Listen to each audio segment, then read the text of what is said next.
তো দর্শকেরা দেখুন আমার হাতে কিছু সাদা শীষ আছে, যেগুলো এই যে ধান খেতে পাওয়া যায়। যে আমাদের ধান খেত দেখতে পাচ্ছেন, এখানে দেখুন এই সাদা শীষগুলো অনেকগুলো বের হয়েছে। এর প্রধান কারণ হলো, যখন ধান বাড়া শুরু হয়ে যায় তখন গাছের যে গোড়াগুলো আছে বা গিরাগুলো আছে, সম্পূর্ণ গিরাগুলো নরম হয়ে যায়।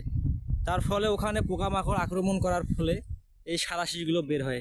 এর জন্য আপনারা অবশ্যই অবশ্যই ভালো স্প্রে ব্যবহার করবেন বা ভালো কীটনাশক ব্যবহার করবেন। যেমন আপনার যখন ধানের কলমটা আসা রেডি হয়ে গেছে, ঠিক তখন একটা স্প্রে দেবেন, অথবা ভালো কোনো দানাদার বিষ ব্যবহার করবেন।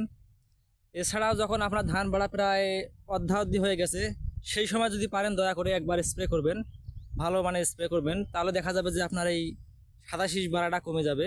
প্রায় আমি এটা প্রয়োগ করছি এক জমিতে, আমার রেজাল্ট ভালো হয়েছে বা আমি ভালো রেজাল্ট পেয়েছি। আর এক জমিতে আমি এরকম বিষ প্রয়োগ করি নাই, সেখানে অর্ধাবধি সাদা শীষ বের হয়ে আসছে। তো এটা জানানোর জন্য আজকের ভিডিওটি আমি বানালাম। আর এই ভিডিওটি আপনাদের অবশ্যই কাজে লাগবে। এদিকটা খেয়াল রাখবেন যে সব সময়ের জন্য অতীতে যে বীজগুলো প্রয়োগ করবেন শুরু থেকে, সেগুলো যদিও কম হয়, অবশ্যই চেষ্টা করবেন যখন ধানের শীষ বের হওয়ার সময় হবে, ঠিক সেই সময় একটা জায়গায় দুইটা স্প্রে করার চেষ্টা করবেন। ধন্যবাদ।